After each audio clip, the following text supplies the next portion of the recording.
Let me say a thing.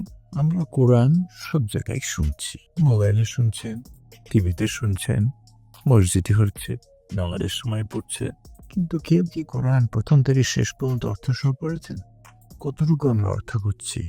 নামাজের মধ্যে সূরা পড়ছি, আমরা কি জানি এর অর্থটা কি?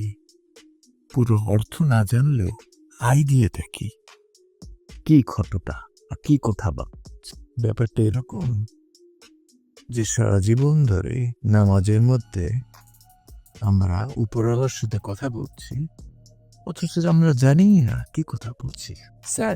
মাঝে মাঝে ভাবি সাতান মেয়েরা সো ডিলিউশনাল, শয়তান এত ঘরের মধ্যে আমাদেরকে রাখছে। কোরআন একটা epic, the literature of the Almighty. If you read the Quran with the meaning, you will understand what is that about. কিন্তু অধিকাংশ মানুষ আমরা তা করি না। My question is this the purpose of Quran?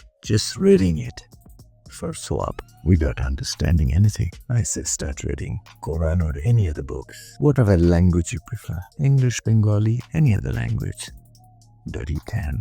Start reading with understanding. Your life will start to have many. জীবনের অর্থ যে ফাতারুলা এটা বুঝতে পারো। Inshallah. Hope to see you on next video.